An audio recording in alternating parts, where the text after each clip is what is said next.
اعوذ باللہ من الشیطان الرجیم بسم اللہ الرحمن الرحیم ان اجری الا علی اللہ وامرت ان اکون من المسلمین صدق اللہ العلی العظیم۔ محبت کے ساتھ ایک مرتبہ دروشی پڑھ لیجئے۔ اللہم صلی علی سیدنا و مولانا محمد معدن الجود والکرم وآلہ وصحبہ وبارک وسلم۔ الصلاة والسلام علیک یا رسول اللہ، الصلاة والسلام علیک یا حبیب اللہ، الصلاة والسلام علیک یا رحمة للعالمین وعلى آلک واصحابک یا شفیع المذنبین۔ آپ نے 8ویں تراویح ادا کی ہے۔ ایک دو باتیں عرض کروں گا۔ یہ میں نے ذکر کیا تھا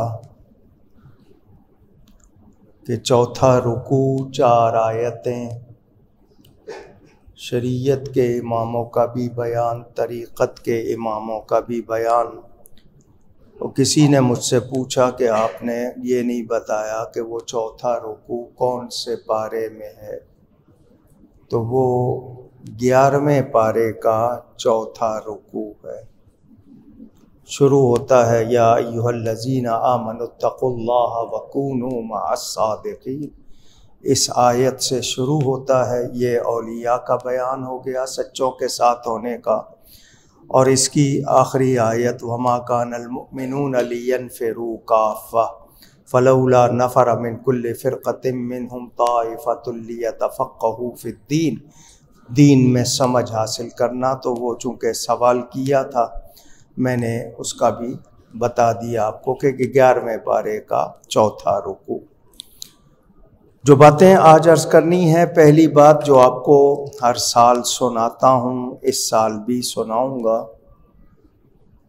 یہ سورہ توبہ کی آیت نمبر 128 اور 129، یہ 2 آیتیں۔ ہم قرآن کے ایک ایک حرف پر، ایک ایک لفظ پر، ایک ایک حرکت پر، زیر زبر پر ایمان رکھتے ہیں، کسی ایک کا بھی انکار کر سکتے نہیں۔ نبی کریم صلی اللہ علیہ وآلہ وسلم پر قرآن نازل ہوا، جبریل امین آتے تھے، جس آیت کے ظاہر کرنے کا حکم ہوتا تھا وہ پڑھ دیتے تھے، حضور آگے سنا دیتے تھے۔ اس زمانے میں یہ کاغذ، پیپر آسانی سے نہیں تھا، ہاتھوں سے بناتے تھے بہت کم، تو چمڑے پر لیدر، اسکن جس کو آپ کہتے ہیں، چمڑے کی کھال، درخت کی چھال، کپڑا، پتے، ان پر لکھ لیتے تھے۔ نبی کریم صلی اللہ علیہ وسلم کو یاد تھا۔ جو اس کی ترتیب ہے، کون سی آیت کس کے بعد، یہ توقیفی، اگر یہ لفظ یاد کر لیں، توقیفی اللہ کی طرف سے ہے۔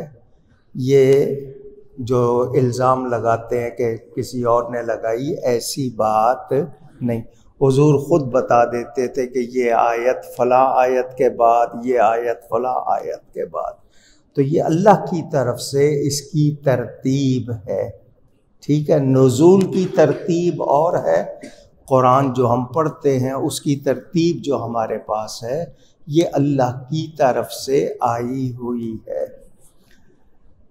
قرآن کریم کو پڑھنے والے اس زمانے میں زیر زبر حرکات، واولز، جن کو آپ سائنس وغیرہ کہتے ہیں، یہ نہیں تھے۔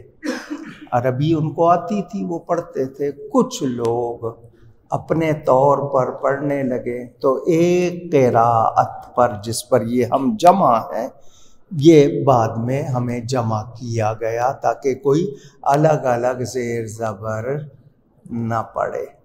7 قراتیں، 10 قرات، 10 قراتیں ہیں، مگر جس قرات پر ہم سب جمع ہیں وہ یہ جو ہمیں ملی ہے۔ حضرت ابو بکر، حضرت عمر، حضرت عثمان، حضرت علی رضی اللہ عنہم، نبی کریم صلی اللہ علیہ وسلم کے بعد قرآن اکٹھا لوگوں تک پہنچانا تھا، تو طے پایا کہ ہر آیت 2 افراد سے سنی جائے گی۔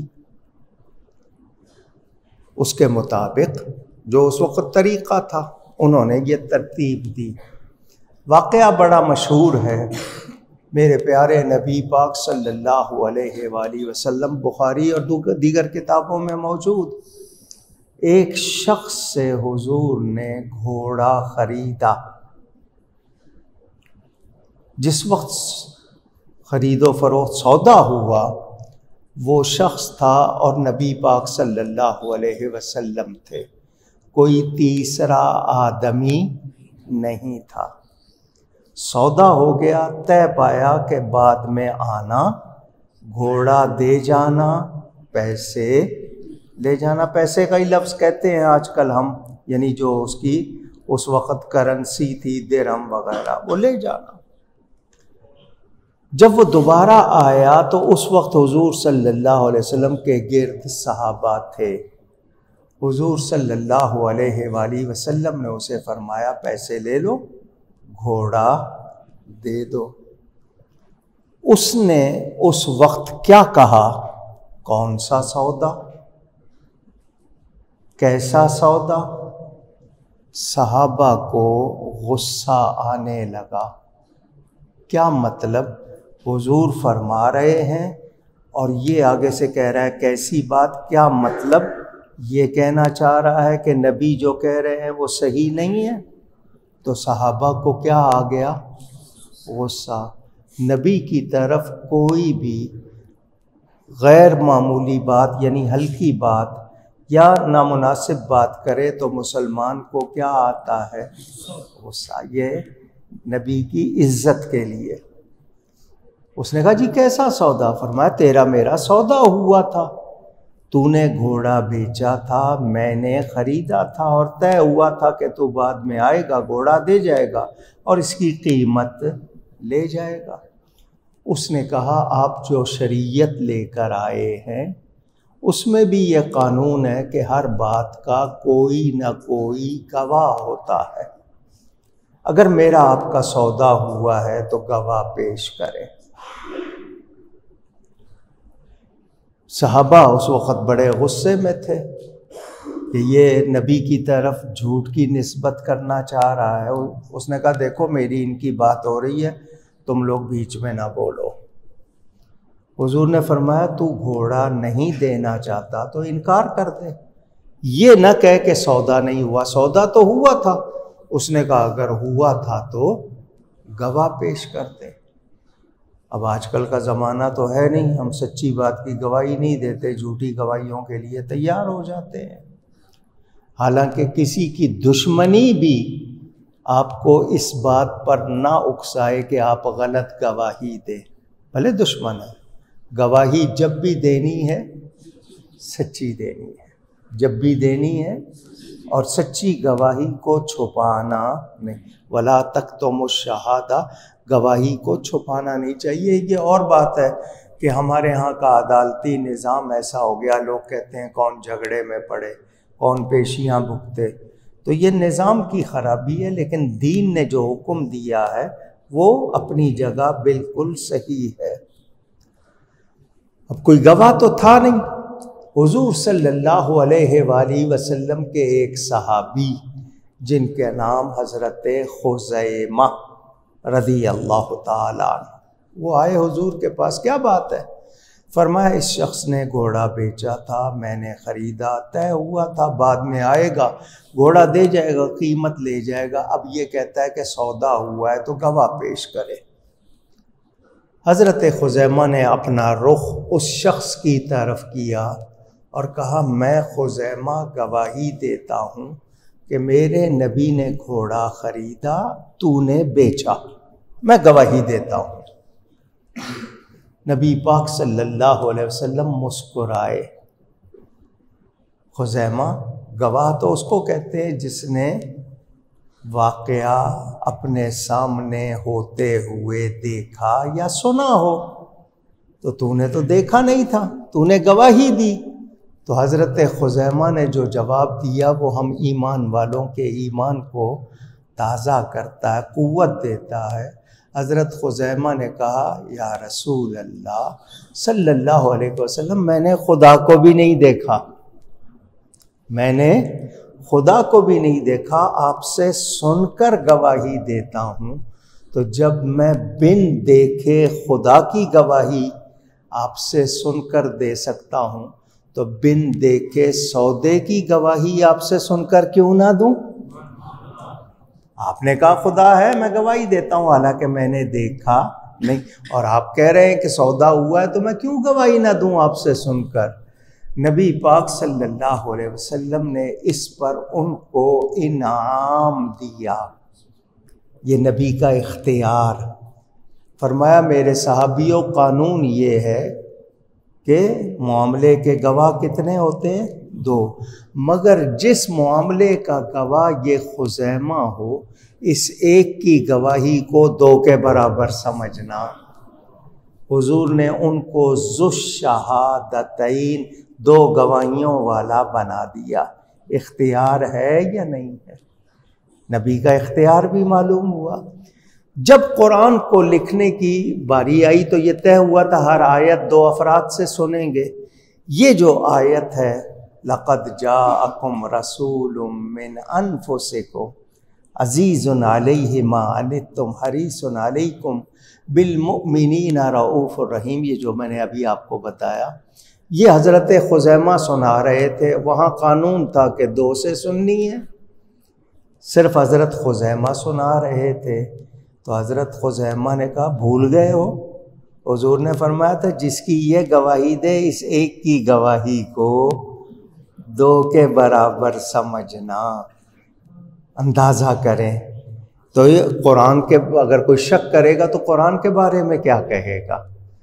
تو حضرت خزیمہ نے یہ، اب میں نے اس میں آپ کو 2 باتیں سنانی ہیں۔ پہلی بات تو یہ کہ حضرت ابو بکر شبلی رضی اللہ تعالیٰ، جو لوگ عراق جاتے ہیں، بغداد جاتے ہیں قبرستان میں، ان کے مزار پر خاص طور پر جاتے ہیں۔ وہاں 2 شبلی، ایک حضرت ابو بکر شبلی اور ایک حضرت شبلی دوسرے ہیں، غالباً ان کے والد کا نام مجاہد۔ یہ عالم تھے، فاضل تھے، تو وہ جو دوسرے شبلی آتے تھے وہ تھوڑے سے، جس کو آپ کہتے ہیں نا مجذوب، دوسری کیفیت میں، تو یہ اپنا درس چھوڑ کر کھڑے ہو کر ان کا استقبال کرتے تھے، ان کی پیشانی چومتے تھے اور اپنے پاس بٹھاتے تھے۔ تو طلباء میں علماء تھے، انہوں نے کہا یہ مجذوب سا دیوانہ سا آدمی ہے، آپ اس کے لیے کھڑے ہو جاتے ہو، آپ اس کے لیے اتنا کرتے ہو۔ تو انہوں نے یہ بات سنائی کہ میں نے نبی پاک صلی اللہ علیہ وسلم کو اس کے ساتھ اسی طرح کرتے ہوئے دیکھا ہے۔ یہ نبی پاک کی محفل میں آتا، حضور اس کھڑے ہو کے اس کی پیشانی چومتے ہیں، اپنے پاس بٹھاتے ہیں۔ کیوں؟ کہ یہ ہر فرض نماز کے بعد یہ آیت پڑھتا ہے، لَقَدْ جَاءَكُمْ رَسُولٌ مِّنْ أَنفُسِكُمْ، آخر تک یہ آیت پڑھتا ہے، اور اس کے بعد 3 مرتبہ مجھ پہ درود بھیجتا ہے، صلی اللہ علیہ یا محمد صلی اللہ علیہ وسلم، یہ کہہ کر یہ مجھ پہ درود بھیجتا ہے، اس لیے میں نے اس کے ساتھ ایسا کیا۔ تو یہ بہت سے لوگوں نے اس کو وظیفہ بنایا ہوا ہے، وہ بھی ہر فرض نماز کے بعد 1 مرتبہ یہ آیت پڑھ کے یہ 3 مرتبہ درود شریف پڑھتے ہیں۔ دوسری بات، یہ جو آخری آیت ہے، فَإِن تَوَلَّوْا فَقُلْ حَسْبِيَ اللَّهُ لَا إِلَٰهَ إِلَّا هُوَ عَلَيْهِ تَوَكَّلْتُ وَهُوَ رَبُّ الْعَرْشِ الْعَظِيمِ، اس کے بارے میں کتابوں میں آتا ہے کیا؟ کہ جو یہ آیت صبح بات کرنے سے پہلے پڑھ لے اٹھ کر تو شام تک یا 24 گھنٹے تک وہ مرتا نہیں ہے، اس کو اس دن موت نہیں آتی۔ دعائے انس والد صاحب کے بلا نے نماز کی کتاب میں بھی لکھ دی ہے، میرے شجرے میں بھی لکھی ہے۔ یہ حجاج ابن یوسف بڑا ظالم تھا، حضور صلی اللہ علیہ وسلم کے صحابی حضرت انس، اس کو حجاج کو حضرت انس پہ غصہ آ گیا تو مارنے کا ارادہ کیا، تو حضرت انس نے کہا کہ تو آج مجھے نہیں مار سکتا، آج تو مجھے۔ اس نے کہا کیوں؟ میں نے بڑے بڑے طاقتور لوگوں کو مار دیا، تم تو بوڑھے ہو کمزور ہو، کیوں نہیں مار سکتا؟ انہوں نے کہا حضور صلی اللہ علیہ وآلہ وسلم نے مجھے ایک دعا سکھائی ہے کہ جس دن میں وہ پڑھ لوں گا اس دن مجھے موت نہیں آئے گی، اور آج میں نے وہ دعا پڑھی ہوئی ہے۔ جس دن موت آنی ہوگی میں پڑھنا بھول جاؤں گا یا نہیں پڑھ پاؤں گا، آج میں نے وہ پڑھی ہوئی ہے۔ تو اس نے کہا وہ مجھے آیت بتاؤ، اور کہا تجھے نہیں بتاؤں گا۔ تو انہوں نے یہ آیت بتائی اور وہ پوری دعائے انس موجود ہے، تو بہت سے لوگ اس کو بھی پڑھتے ہیں، تو میں نے آپ کو یہ بھی بتا دیا۔ دوسری بات یہ کہ ایمان میں بہت سے لوگوں کے اضافہ ہوتا ہے، قوت آتی ہے، علم بڑھتا ہے، ان کا شوق بڑھتا ہے۔ کچھ لوگوں کے ایمان میں مرض آ جاتا ہے، غلط عقیدہ اختیار کرنے کی وجہ سے، غلط بات اپنا خیال بنا لینے کی وجہ سے، تو اس کو قرآن نے بھی بیان کیا، فَأَمَّا الَّذِينَ آمَنُوا فَزَادَتْهُمْ إِيمَانًا، ایمان والوں کے لیے وہ ایمان میں اضافہ کرتا ہے، اور جن کے دلوں میں مرض ہے فَزَادَتْهُمْ رِجْسًا إِلَىٰ رِجْسِهِمْ، ان کے لیے خرابی میں اور دوسرے میں وہ چیز آتی ہے۔ اب یہ جو میں نے آپ کو آیت بتائی، جو رکوع بتایا 4، اس میں جو بات آپ کو بتانی ہے وہ یہ کہ ہمیں حکم دیا گیا کہ اے ایمان والو اللہ سے ڈرو اور سچوں کے ساتھ ہو جاؤ۔ کن کے ساتھ؟ اونچی کہیے گا، سچوں کے ساتھ۔ اب یہ حکم ہر ایک کو نہیں ہے، کن کو ہے؟ ایمان والوں کو اور تقوی والوں کو، کہ وہ مومن بھی ہوں، متقی بھی ہوں، اور پھر ایمان اور تقوی کی حفاظت کے لیے سچوں کے ساتھ ہو جائیں، تاکہ ان کا ایمان اور تقوی محفوظ رہے۔ شیطان اچھوں کی محنت برباد کر دیتا ہے، اللہ تعالیٰ کا فضل نہ ہو تو کوئی بچ سکتا نہیں، یہ ذہن میں رکھیں۔ حضرت امام فخر الدین رازی رحمۃ اللہ تعالیٰ علیہ بہت بڑے امام گزرے، 606 ہجری میں ان کی وفات ہوئی۔ اتنے بڑے عالم تھے کہ وہ کہتے ہیں یہ جو کلمہ ہے اعوذ باللہ من الشیطان الرجیم، اس کو تعوذ کہتے ہیں، ہم اللہ کی پناہ میں آتے ہیں۔ وہ کہتے ہیں میں اتنے کلمے سے 10,000 مسئلہ بیان کر سکتا ہوں۔ اللہ نے اتنا علم دیا تھا، جس کو اللہ چاہے عطا فرمائے۔ ان کا آخری وقت تھا، نزع کا عالم جس کو کہتے ہیں، سکرات موت، موت کے نشانیاں ظاہر ہونا۔ ان کے پاس شیطان آ گیا، اور جی مجھے ایک مسئلہ معلوم کرنا ہے۔ آپ کہتے ہیں سوال پوچھنا ہے، تو سوال کہتے ہی پوچھنے والی چیز کو ہے۔ آپ یہ کہیں کہ ایک سوال کرنا ہے، لیکن ہم دو بار یعنی سوال پوچھنا ہے۔